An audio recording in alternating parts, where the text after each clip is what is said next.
What's going on, everybody? Welcome back to another episode of Hobby Talk. If this is your first time checking out this podcast, thank you so much for joining. Usually, I have a co host, Ricky, with me. However, he has decided to sleep in, I guess, because I guess he went to the Brewers game last night in Milwaukee, and I guess it was a work trip. So it's just going to be me today. Hopefully, you guys don't mind because I'm going to be talking to you guys about a bunch of different hobby topics that we have come across over the past couple of weeks.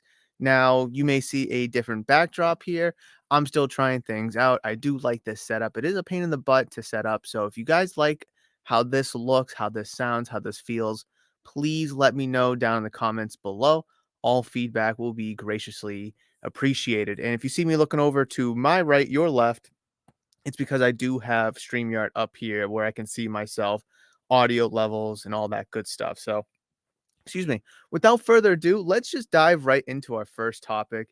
And that is obviously the breaking news of two gentlemen getting caught selling, producing, and then selling fake PSA cards. Now, in case you haven't heard about this, these two guys were caught manufacturing their own PSA labels, slabs, and selling them for about or maybe even more than $2 million, which is kind of crazy to me. But after 2 years of them doing this, they have been finally caught. So I'll share the screenshot as well, but I'm going to read the Instagram post that I think provided the best, clear, concise information. But there's a bunch of other outlets kind of covering this topic as well. The FBI busted two Washington guys, Anthony Curcio and Losif Bondarchuk, for forging PSA graded Pokemon and sports cards, scamming collectors out of over $2 million. At what point? What do you stop? Like, hey, we made our first million. We should probably no, we can make two. I don't know. Idiocy, in my opinion. They're facing wire fraud and conspiracy charges with up to 20 years in prison. From 2022 to 2024, they faked PSA labels to boost card grades using fake identities to sell them everywhere. Even after being told their slabs were fake, they kept selling. Sounds like a situation that I found myself in a month or so ago. In a sting operation, an undercover cop bought a fake PSA 10 Venusaur from Curcio for $10,500, completing the wiring fraud. The FBI found Curcio's forgery toolkit, including card cases, barcode labels, a magnifier, and more. PSA tweeted that they worked with the FBI and vowed to keep improving their security, which I guess is good to see PSA doing something positive. But I kind of alluded to a situation that I was into, and I don't want to go down that rabbit hole. But I was scammed at a card show for a fake PSA 10 slab. And there's a bunch of variables, but ultimately it is my fault. Dark room, bad lighting, fatigue, tired, all that good stuff. But ultimately it comes down to me not doing my research enough. And I checked the barcode, I scanned the QR code, and all that checked out. It just There's just scumbags out there that will go above and beyond to go ahead and try to get the better of somebody. And the crazy thing to me is at that same show, that guy went to other Pokemon vendors and they said his slabs were fake, but they didn't do anything about it. They didn't do anything about it. They didn't talk to the show promoter. The guy just kept going and going and going and eventually bit me. So not to make this about me, but the story is very detrimental because this isn't the first time we've seen PSA cards getting faked, slabs being fake. Obviously, in my situation, but how many other people do you think are out there trying to fake these PSA slabs, which I've come to find out isn't that hard to do, especially if you get a nice printer who can, that can print out the labels and such. It's a travesty to know that people are out there trying to get the better hand of other people just to make a couple bucks. Now, in the Sting operation case, $10,500. But I want to know what that Venusaur looked like. Like, was it once an 8, a 9, and they cracked it to be a 10? They made it a 10? Or are they also faking cards as well? Which from that Instagram post doesn't seem like that they were physically faking cards, but now there's a whole new story going around where people are buying like Panini tamper seal stickers that you would get from, cards you'd pull out of a box that are in a one touch or redemptions where it has the tamper seal on it with Panini's logo. and they're cracking PSA 7, 8s, and even 9s, putting those in there with the tamper seal, and now they're selling them as raw cards. And of course, everybody in today's society apparently loves raw cards because they could be 10s. A 9 is not a 10, an 8 is not a 10, but a raw could be a 10. And I think that's where people are going to be starting to be taken advantage of, is because everyone is fascinated with 10s and and and raw cards as well, because they could be. Whereas 8s, 9s, they're not 10s. We know what they are. We know what their value is. But that raw card, clean it up a little bit with a bit of juice, with a little, rub, it could be a 10.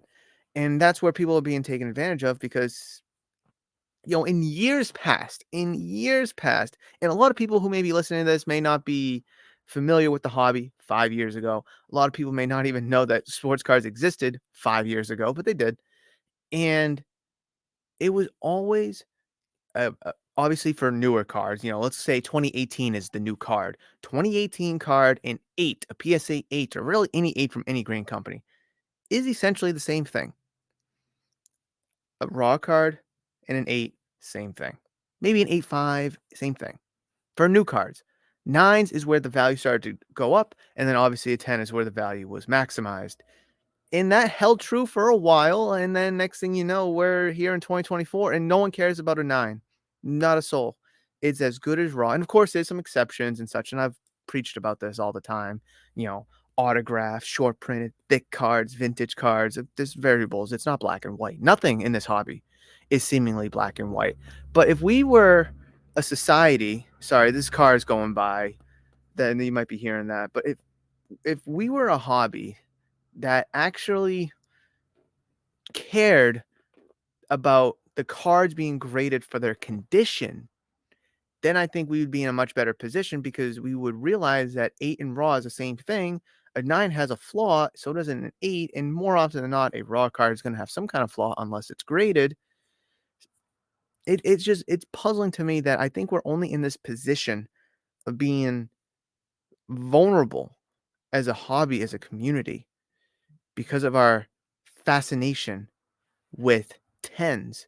And then, like I said, and you look at people going out on Amazon, eBay to buy these fake sticker tabs, these tamper seal tabs, and these fake Panini autograph stickers. And people are forging autographs and they're fooling the grading company, mainly PSA, because that's where people mostly go with their cards. And that's a whole nother rabbit hole that can be dove into, which people need to be aware of. And hopefully I'm providing awareness to people with this episode specifically because there's a lot to talk about that I want to get into later on.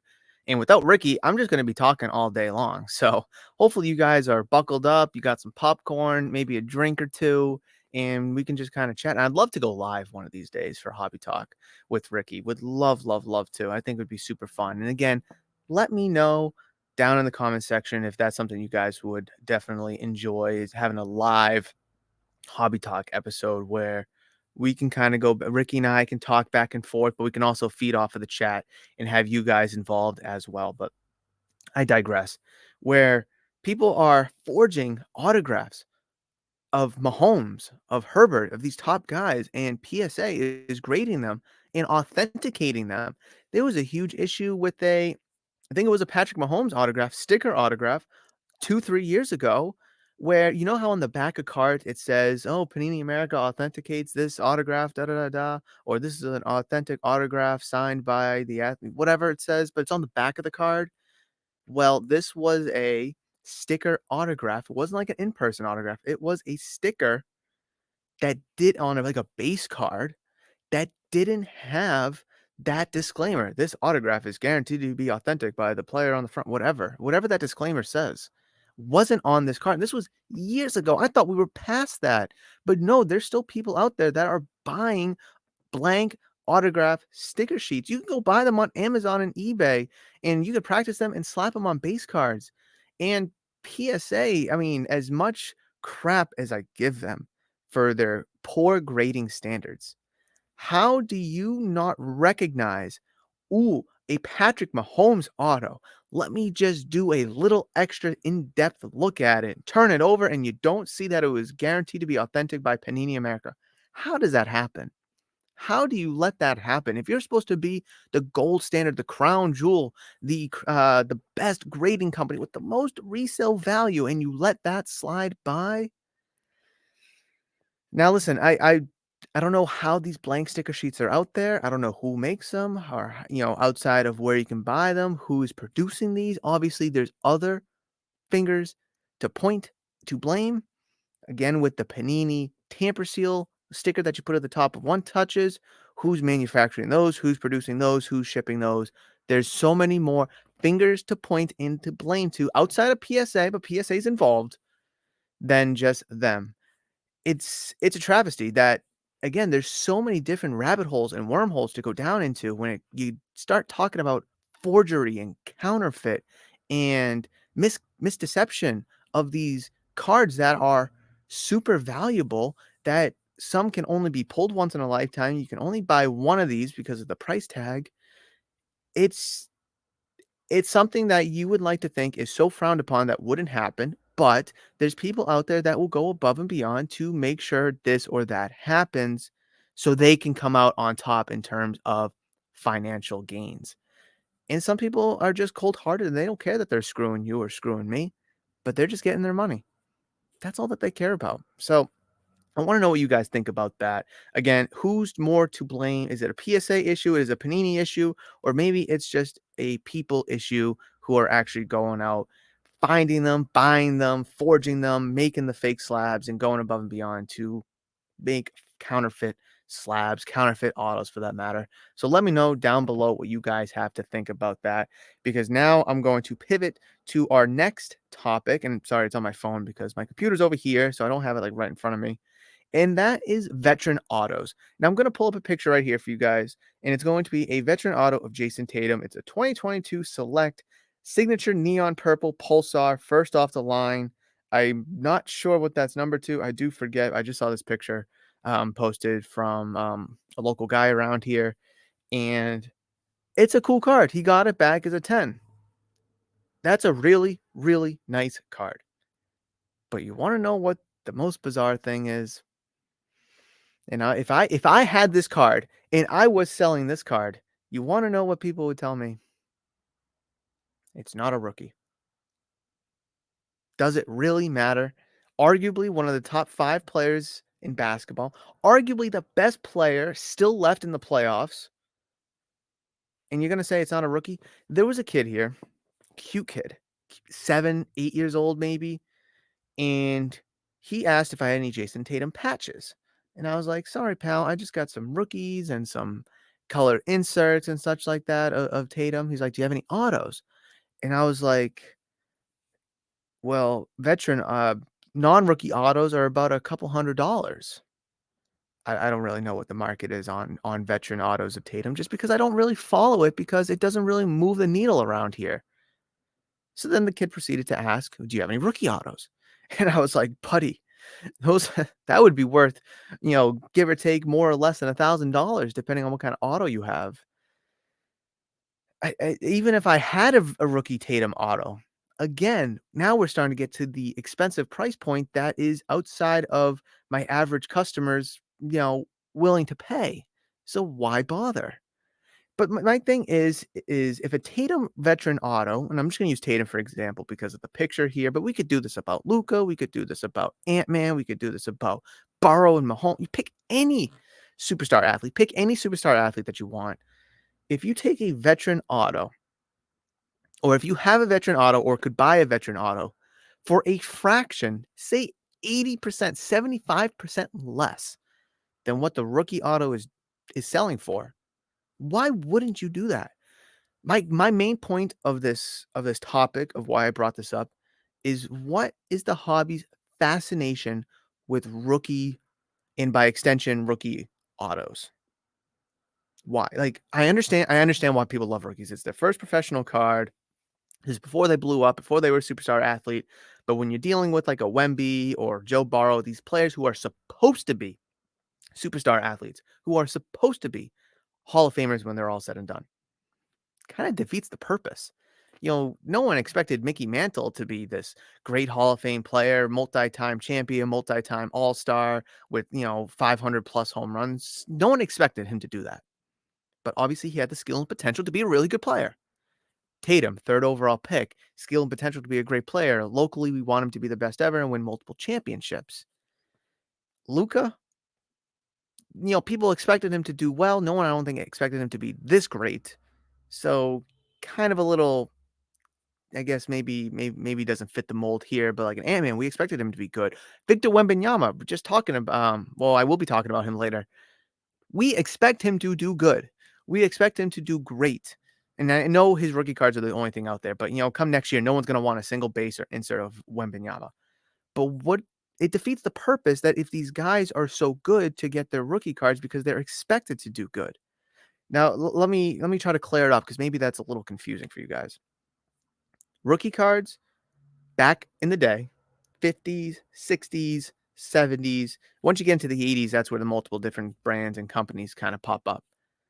If you take any baseball player from before, let's just before 1980, and you wanted their baseball card for any random year, 1973, all you could get was their Topps baseball card. And of course, there was some, another set like Topps Traded and such like that, which was like a update series pretty much, for today's game. If you wanted their baseball card for 1973, you had to get their Topps 73 card. That's it. There's only one rookie of that player for that year, and that's their Topps card. Nowadays, I'll never forget this stat, and this stat will forever be like engraved into my mind, and it should be engraved into yours when looking at rookie cards and patch autos and even numbered cards. How really numbered is it? How rare is it really? Trevor Lawrence, rookie, 2021, right? First overall pick. We expected him to do great. He's a little underwhelming. We'll see how he does this year. But his rookie year in 2021, and I would assume this is the same for all the other rookie of that year, whether it was Trey Lance, Mac Jones, Fields, pick whoever, Jamar Chase, Smith, Waddle, pick anybody. I'm sure it's the same thing because the checklist for all of those top guys is probably the same. About, give or take, 3,600 different unique rookie cards for Trevor Lawrence. Let that sink in. And I've said this stat plenty of times here at the shop talking to people. I'm sure I've mentioned it on other videos. 3,600 unique rookie cards. I'm going to get a drink, but let that sit in. How rare is a Trevor Lawrence, just any generic Trevor Lawrence rookie card? If I was to hold it, how rare is it? 3,600 unique ones. Oh, I got to readjust. Ooh. 3,600 unique rookie cards of Trevor Lawrence. And that just shows to me that you could pull his absolute, you could pull his prism, his mosaic, his score. How many umpteen chronicle sets are there? Or chronicle subsets, I should say. It's just what makes your Trevor Lawrence rookie card better than mine. Especially, what makes your score base better than my chronicles base? Nothing. Now, of course, you go into the whole numbering aspect of it, and I am going down a huge rabbit hole here. I'm going down a huge rabbit hole that I've talked about with another guy, and he's the one that really was like, made me think, oh, you got a point there. Even if it's numbered to, let's say, 99. Let's say it's a green prism to 99 or whatever. Prism to 99. Okay, there's 99 copies of those cards. But Mosaic also has 99 copies of that Trevor Lawrence rookie card. And so doesn't Select and Score and Absolute and Donruss and Optic and every other set from Panini has a 99. And then you go into the 149 and the 200, the 249s, the 349, the 499s, the 75s, the 50s, and then you get a little lower. But every set has those numbered rookie cards. So just because it's numbered to 50, how many sets are there? Say 2,000 sets a year come out, give or take. Well, I'm no math major. I know some simple numbers. But if I was to take 50 times 24, that's 1,200 different Trevor Lawrence rookie cards just numbered to 50. Just numbered to 50. Now just based doing that math, it makes it seem like 3,600 is too low. If there's a card numbered to 499, let's just say there's only 20 sets that come out every year. That's 9,000. That's almost 10,000 different Trevor Lawrence rookie cards numbered to 499. Now, of course, some sets are different. Some sets have the 499. Some only have 349 or 399. Whatever. You get my point. So now my 3,600 number seems super low. Maybe it was 36,000. I don't know. That seems too high. But you see my point? Do you see my point? Why do these rookie cards mean so much to people, especially of the players that are supposed to be good?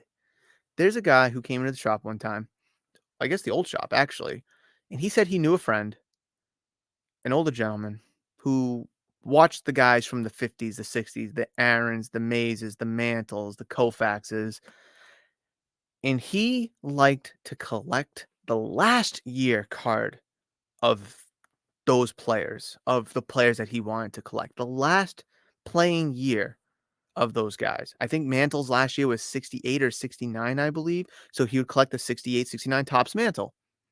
His career was all said and done. Hall of Fame career, superstar resume. And the best part was, which is something that we don't get anymore, is it would have all the stats on the back of the card, so he could look back and be like, "Oh, wow, in 61, I remember he had that many home runs. Oh, he led the league that year with this stat," or whatever it may be.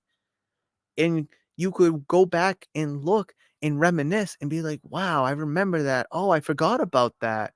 But this hobby has evolved so much to the point where we don't care about the card for what it was or what it's supposed to be. It's turned into a hobby where we only care about the dollar sign attached for when we go resell it. And again, rabbit hole, wormhole. How did I get down here talking about Jason Tatum, veteran auto? Not sure. This is what happens when Ricky's not here to keep me on track. But it's fascinating because if autos were a thing back in the 50s and 60s, and I keep using Mantle just because he was a true face of like baseball cards, while he was playing. And then you get into Griffey and then Otani, I feel like. Yeah, there's a huge gap there between Griffey and Otani, but hard to say Trout because then that's when people start to not care about veteran cards. Anyways, if there were autos in patches back then of these guys, of these, in the 50s and 60s, and I had a 67 Mantle autograph, you're gonna tell me, oh, it's not a rookie, it's a veteran auto. You're gonna tell me that? Now maybe it's a little different because it's vintage. Okay, I'll give you that one. But then you fast forward to, let's say, Griffey, Pujols, Frank Thomas. I might be naming guys you guys have never even heard of. If I was to have a Chipper Jones autograph or a John Smoltz, Mike Mussina, Tom Glavine, I guess I'm just naming Braves now at this point. Nomar Garciaparra, early Derek Jeter, early Alex Rodriguez, Pedro Martinez, Manny Ramirez. Pick any superstar from the late 90s, early 2000s. And I had their veteran auto, their 2001 auto. I guess his rookie year would have been 2001, but you follow me, guys. Follow me along. And I was to have a 2001 Ken Griffey Jr. autograph. You're gonna tell me, ooh, it's not a rookie autograph. What? That just makes no sense. Now, again, imagine if they did have autos, 89 Upper Deck, Ken Griffey Jr., RPAs. Just think about if they did. And I have this 2001 Topps auto, and you're going to be like, ugh, I want the rookie auto. That's just like so foolish to say, but people say it, and I'm not trying to bash nobody.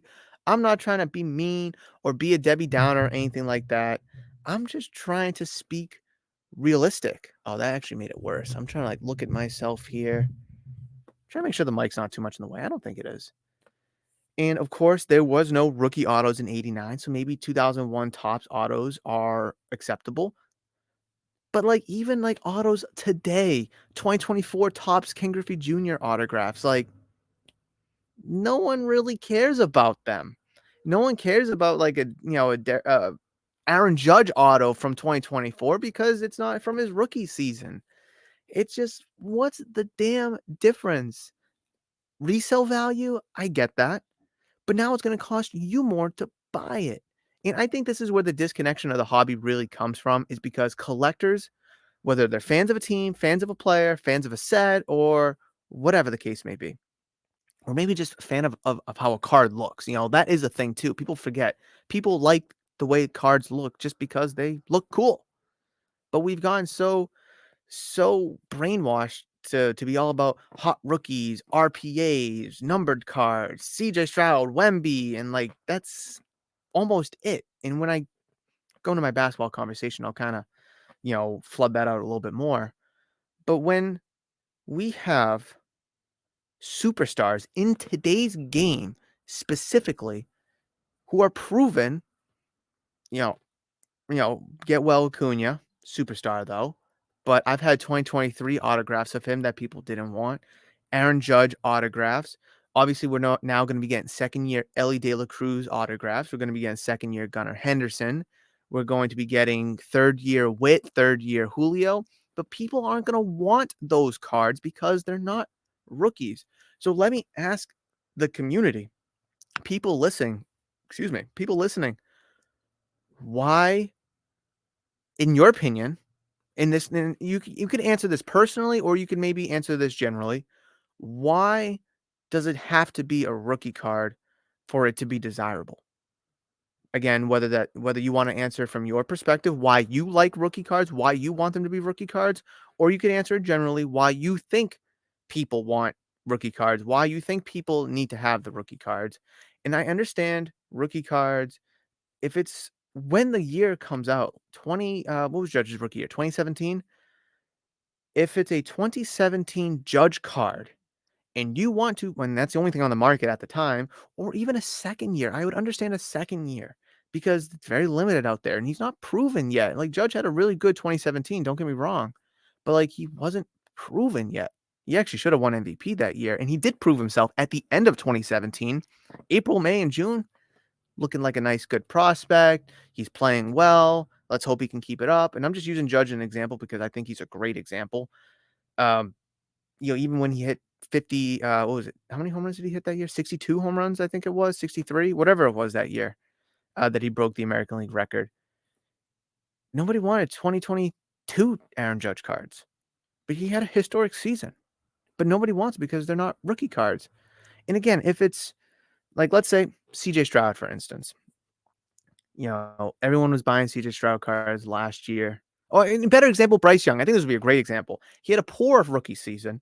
People were buying his cards his rookie year. Now going into his second year, people are still going to be buying them up because they still see potential and they still see a future there because the skill is there, the talent's there, etc. They added some pieces throughout the offseason. So I understand why you're buying Bryce Young cards because rookie cards are the only thing on the market, and second year cards haven't come out. And even when they do, rookie cards are still probably going to be, not desirable, affordable, let's say. So I'd understand that. But if, we fast forward a couple years, Joe Burrow, Patrick Mahomes, Tua, Jalen Hurts, all these guys who are proven and are good in today's game that we all were crazy about when they were rookies. Like a Patrick Mahomes veteran auto, are people really going to say no to that if it's 75, 80% than what a rookie auto goes for? Like, just think about that. You're going to say no to an autograph card of the best player in football, Patrick Mahomes, right now, because it's not a rookie? That just doesn't make any sense. I think I've digressed and went on this conversation so long. So let me know, why does it have to be a rookie?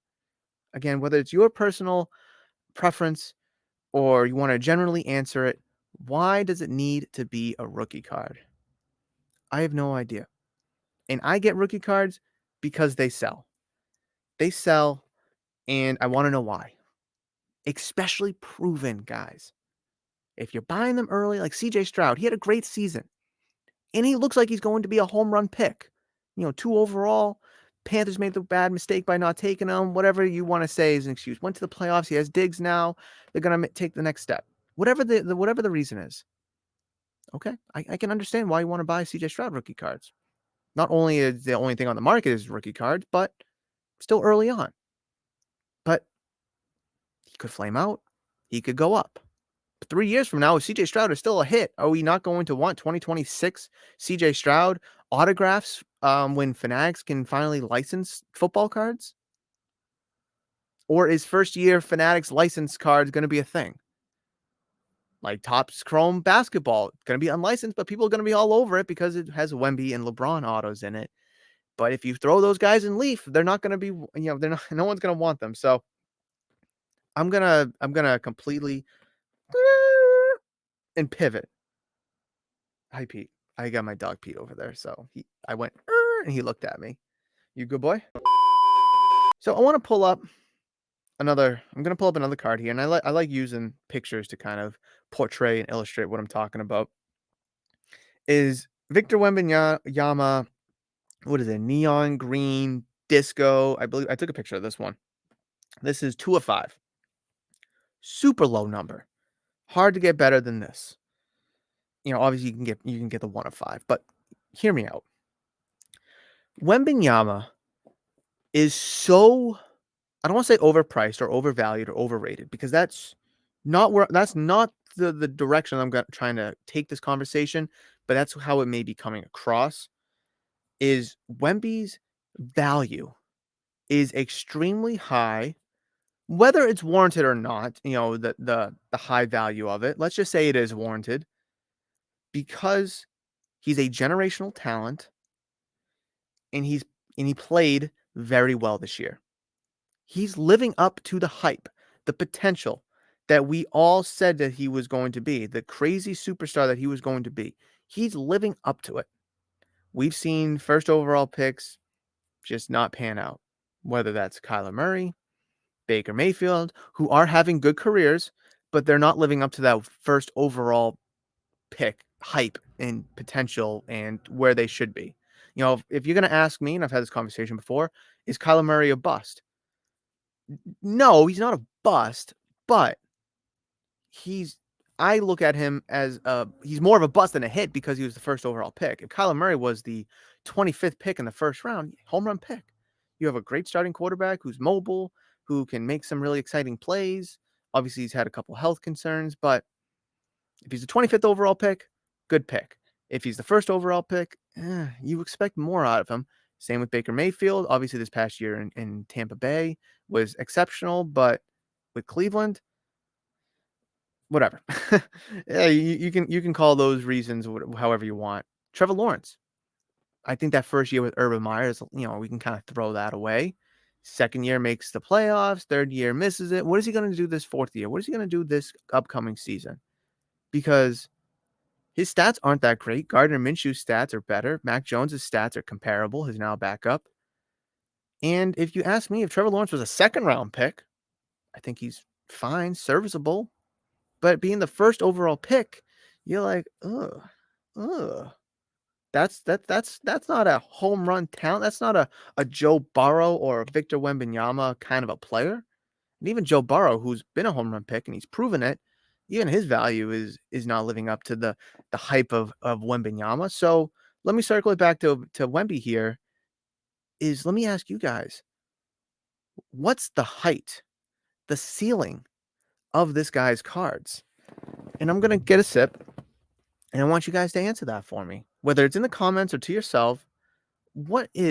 How much higher can Victor Wembanyama's cards go after his rookie season?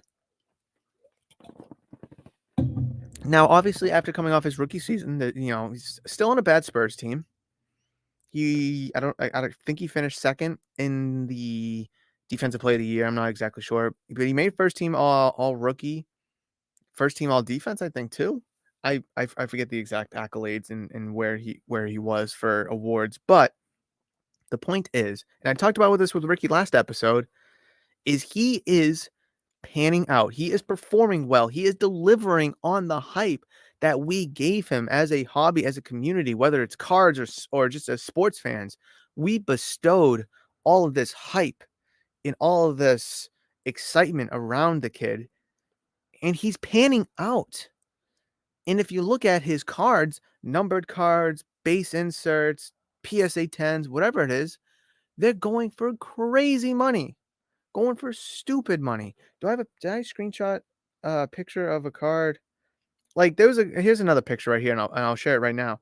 A black label Beckett 10 of a fast break red, the disco's a fast break, red fast break, Victor Wembanyama. I don't know what this number to, if it's numbered at all.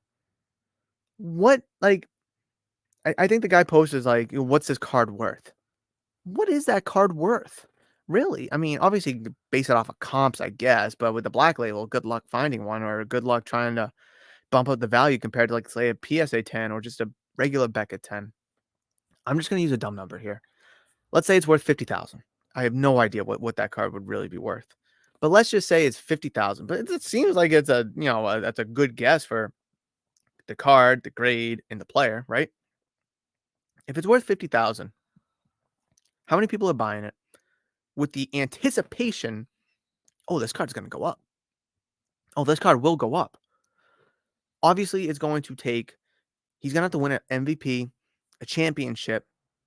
He has to stay healthy in order for it to go up. But we've seen in recent years the natural progression of most cards is down. And I don't say that in a negative way. That's just true. I mean, rookie year cards, there's so much hype. Joe Burrow base mosaic cards were selling for like $50. Now they're like $10. Brock Purdy base mosaic cards when he was a rookie, 40, $50. Now they're $5 to $10. Base Wembenyama prisms were like $200. Now you could probably get them for $60. The natural progression of cards is down. And I know I'm saying base card. Murph, you're saying the base cards. Well, this isn't a base card that I just showed in the picture. You're right. You're right.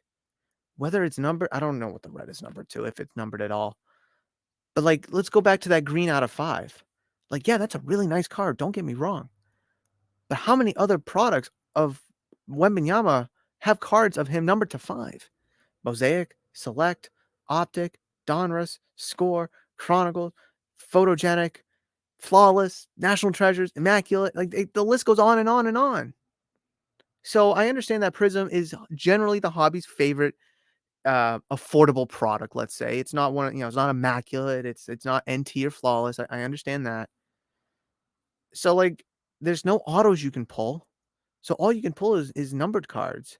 And again, I already did the numbers, even if even if it's numbered to 5, there's 20 sets, that's 100 cards numbered to 5 or less, which is still pretty low, don't get me wrong. But we saw what the number is if it's 50 or less. Or what if it's not numbered at all? Like this next card I'm going to show you, the snakeskin card. Like that card's not numbered. I don't think. I know for draft picks it's not numbered. I'm not sure for NBA, but like that card's not numbered. Let's just assume there's 1,000 of them out there. 1,000 times 20. 20,000 of those cards, and they're supposed to be quote unquote case hits, or they're just really nice inserts. So again, it's like the market. There is a lot of cards of his on the market, so the supply is there to meet the demand. I look at a player like Luka. His value is so high. He had a lot of talent, he had a lot of hype, and he had a lot of expectations. People didn't think he was going to pan out, but he sure as hell did. Really great player, arguably the best player in the league, top 5. But he's done nothing. Ultimately, he's done nothing, and I say that with all seriousness. Ultimately, you look at his resume, what has he done?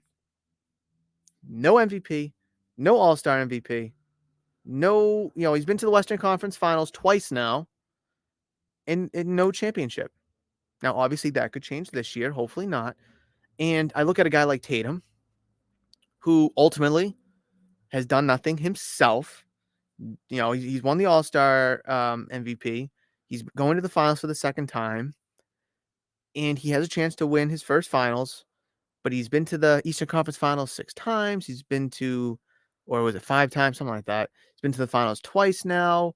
Like, there's at least a little bit more juice on the Tatum resume than there is on the Luka, but the Luka cards are worth more.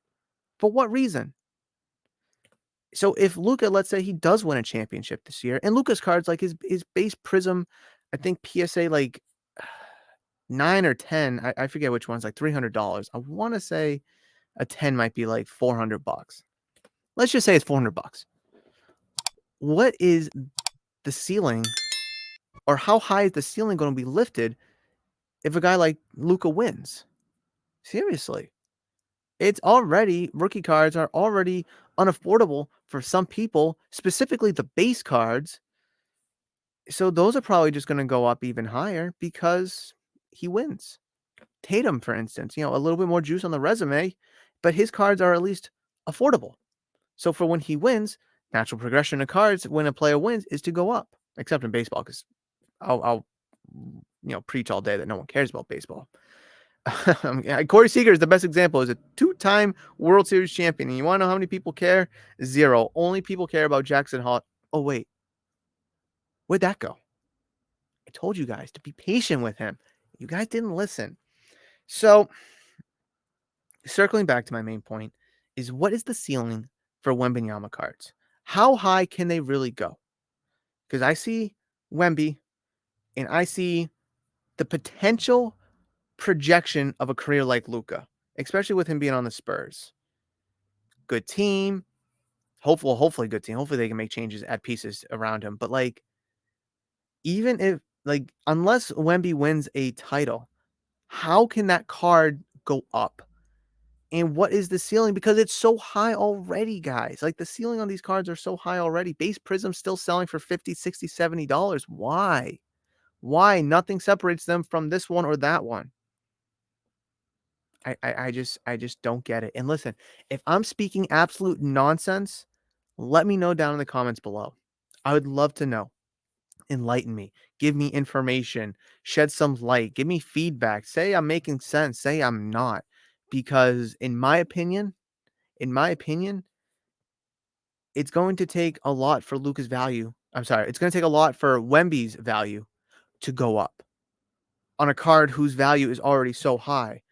But if his career is stagnant and stalls out and he's not able to get to the playoffs or not do anything in the playoffs, then the natural progression is going to go down. And that's sad to say because Wemby is a prospect who is panning out. Look at James Wiseman, 2nd overall, went to a great spot with the Warriors, who just came off of losing in the NBA Finals to the Raptors the year prior. Then there was the COVID season.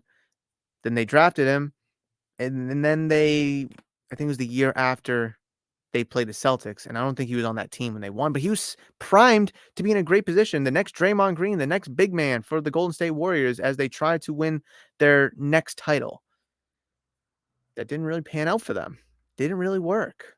But he was primed and in a good position. He wasn't replacing Steph. He wasn't replacing Clay. He was just another piece to that puzzle.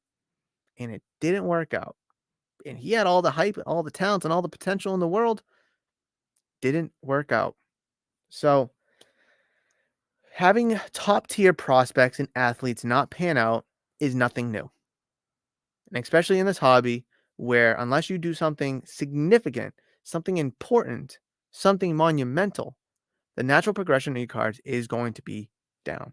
But I think everybody in this hobby loves Victor Wembanyama so much that it might not go down until 4, 5, 6 years into his career because we look like a guy like Luka who everybody loves because he takes nice step back threes. He's a slow white guy who's making nice plays, and his stuff hasn't really gone down, but it also hasn't gone up because he hasn't given us a reason for the cards to go up. And even if they do go up, what's his ceiling again? So I just want to know. The philosophy of the general community in terms of buying these cards. And don't tell me it's an investment because you're not going to pay $50,000 for that black label. You're not.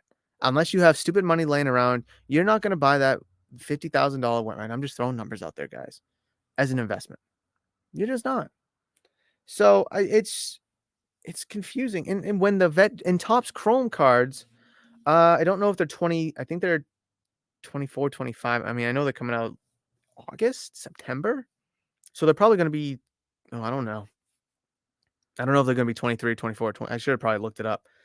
Doesn't matter. Topps Chrome basketball comes out is going to be unlicensed, and people are still going to be all over it, but they aren't all over Leaf. Couldn't tell you. I couldn't tell you that. But like in a couple years, or maybe if it is 24, 25 tops chrome, why aren't people excited for that? It's not going to be a Wemby. It's not going to be a Wemby rookie set. It's going to be a second year set, which is now a veteran set. But people don't care about veterans.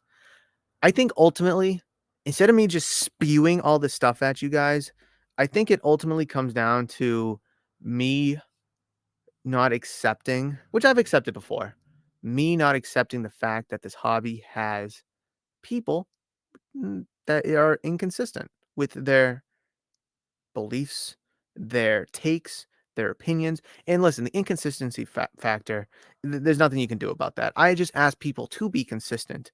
Do you like Wemby? Oh, hold on. Do you like Steph Curry unlicensed Topps Chrome cards? Well, why don't you like their Leaf cards? I gave that example to Ricky last week. I had this dual patch auto of Durant and Curry. I think I sold it for about 350. I forget the exact number, but 350 for two Hall of Famers, two of arguably the best players of all time, arguably two top 10 players of all time, game used patches on the same card. They won two championships together, and you're going to tell me that card's only worth $350? That just doesn't sound right. That's like saying like Kobe and Shaq, two arguably top 10 players. Again, there's like 20 guys that are top 10 players. So it's hard to really list it out. But let's just call them top 10 players, Kobe and Shaq.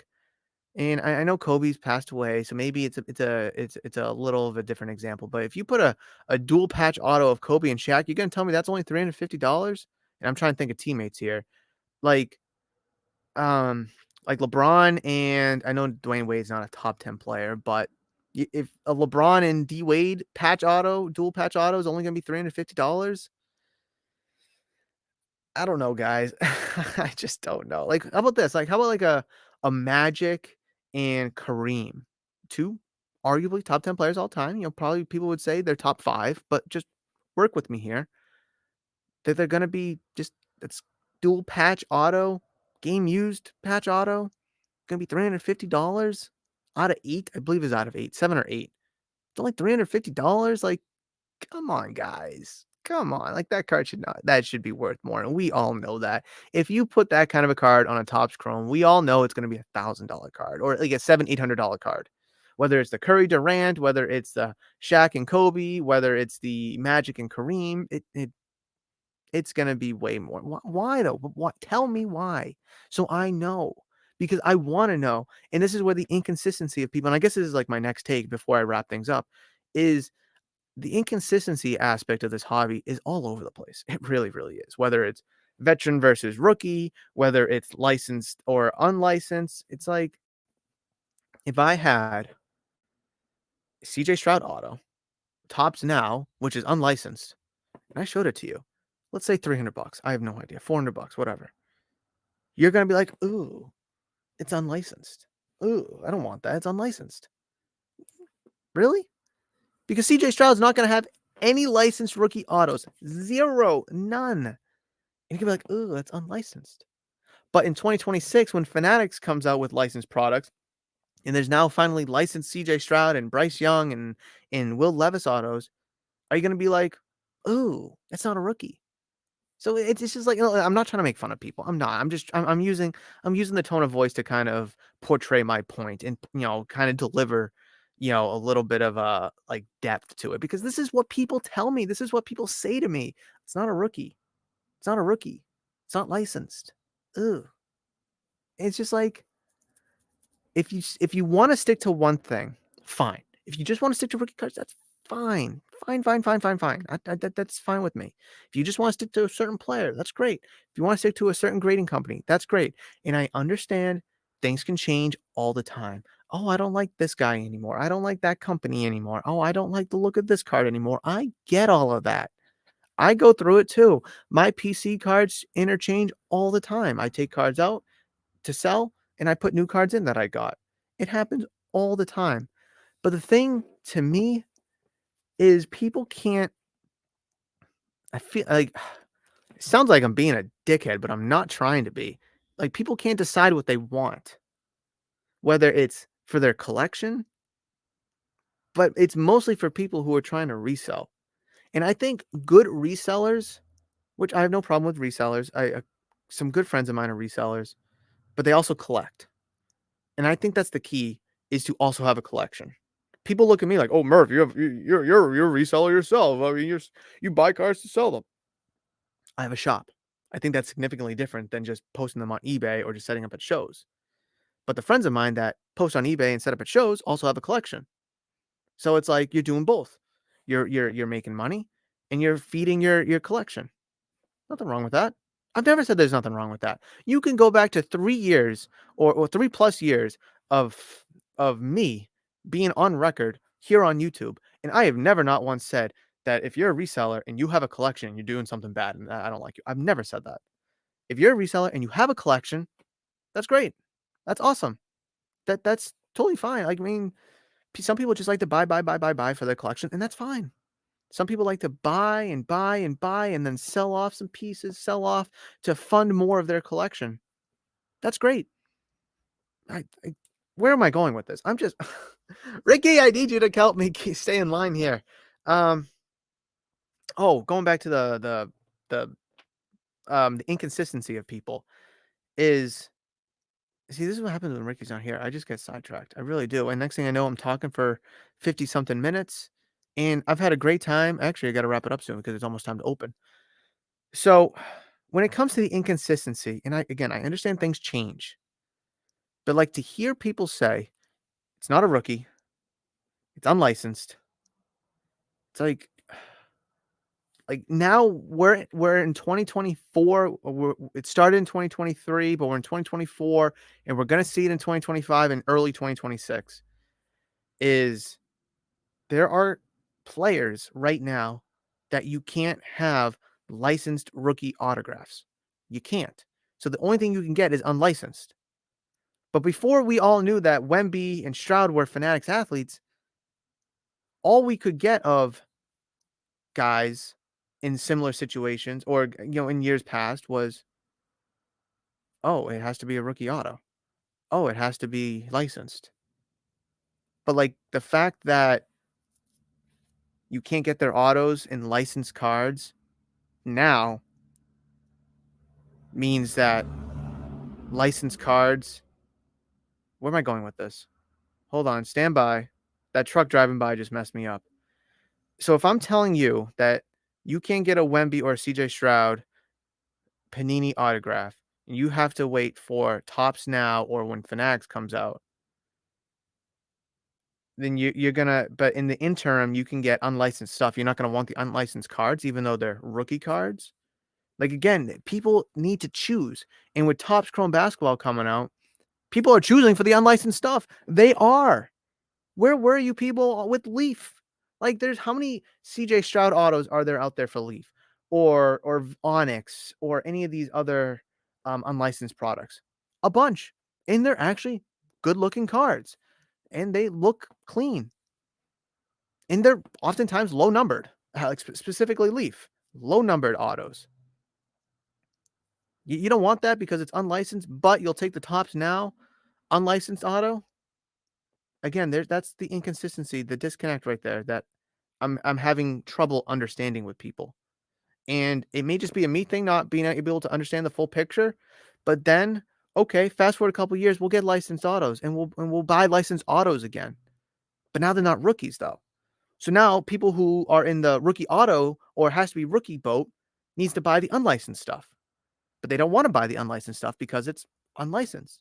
So we're in a really murky time right now that people will have to kind of pick and choose which pill to take. Really, are you going to take the veteran pill, the veteran auto pill, or are you going to take the rookie pill, but it's unlicensed? You're gonna have to choose, guys. You're gonna have to choose, and a lot of people are not gonna want to have to choose because they're so mainstream to what they see and hear on social media, here on YouTube, from these other influencers who are very optimistic and very hyped up for, I don't want to say no reason because that's not true, but like I'm not gonna name guys, but like people who watch YouTube videos of these guys flipping $25,000 cards and like, oh wow, I kind of want that guy's autograph. Do you have any of Jason Tatum autographs, let's say? Well, they're $1,000 cards, pal. Are you going to pay $1,000 out of pocket for it? Yes or no? And what's the answer? 9 out of 10? Oh, actually 10 out of 10 times is no. So I try to be very positive, and this is I'll wrap. This is my outgoing take: is to buy James Wood, but to also be positive because I feel like I wasn't very positive. I was very. My phone is just going off. I'm just trying to finish this episode real quick. I'm just trying to finish this episode. My phone's still gonna ring. Is to be positive, and I try to be, but I also am very realistic, and I try to be informative. People need to know about the scams that are happening. People need to know about the news of the hobby that's coming out because the unlicensed versus rookie versus veteran thing is a real discussion that needs to be had. And 2027, 28, when those draft classes come out, it won't be a thing. But for now, for the next couple of years, it's going to be a thing. So my outgoing take is don't fall for the hype. Don't fall for the hype. If you like a guy, buy the guy. Trade for the guy, whether it's a rookie card or not. Because an out of 10 Tatum veteran card is still just as cool as the rookie card. He had the hype coming out. He was supposed to be good. A few years later for that veteran card, it's just proven that he's good. Now, of course, everyone wants to be right about the next guy, but when you're saying, "Oh, Tatum's going to be the next guy," okay, he's the third overall pick. He played at Duke. He had a very nice season at Duke. He had a good rookie season. Like, I mean, you're not proving anything that we already don't know. But if you know, say like, oh, a guy like Draymond Green, a second rounder, or a guy like Kawhi or Manu Ginobili, these second round guys, they're going to be good. I'm going to buy them up early because I think they're going to be good. People might call you crazy because they're second round guys, but if it pans out, then you're a genius. And that's what everybody wants is they want to be right about the next guy. And everybody wanted to be right about Jackson Holiday. It didn't work out. Ellie De La Cruz is having a fantastic season. People were buying him up last year, but nobody wants to touch him now. Why? Again, the inconsistency. Everybody wants to be right about the next guy. Some people were right about Ellie last year. Some people weren't. And now people are fishing around for the next guy. What's wrong with Ellie right now? Like, we're still getting some rookie stuff of him here in 2024 because he missed the cutoff last year because he didn't get called up till, I think, a little bit before this time last year. So what was it? What was even my outgoing take, guys? I don't even know. But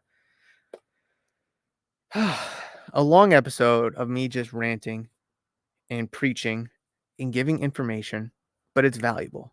And I like to do these. I like to make the YouTube videos, and I like to have this podcast to talk back and forth with Ricky, to talk back and forth with you guys in the comments or here at the shop, and have a good conversation about the hobby. Because not only do we need to have it, but people need to be informed. People need to know what's going on. People need to have, I don't want to say a less positive perspective because I try to be positive, like I said, but I'm also realistic. So I guess people need to have a more realistic perspective on it. Because, like, let's say Tatum goes out and wins the NBA Finals, and let's say he's MVP, and I have this 2022 auto of him, like from the picture I showed you guys earlier. People are really going to tell me that they don't want that card because it's not a rookie. It's a Tatum auto, graded. It's a PSA 10. PSA 10 has the most resale value. Like, besides the little RC logo on it, like, what? Why not? It's our guy. Like, locally, Celtics are our team. Tatum is a superstar, but he plays for our team, so he's like our guy. But it's not a rookie, though. Guys, thank you so much for joining. Sorry I've been ranting for an hour. I really hope you found this episode very informative, helpful. Again, please leave your comments down below. Anything that you have to say about today's episode, anything you want to talk about or kind of feed off of what I mentioned in today's episode. Hopefully, Ricky will be back. He should be back for the next episode in a couple of weeks. But please make sure you smash the thumbs up button, comment, subscribe, join the channel membership. Again, click all the buttons that you know and love to do. If you enjoyed today's video, today's episode, I've queued up an excellent video right there for you guys that I do believe is going to be excellent for your hobby endeavors. Hopefully, I'll see you in that one.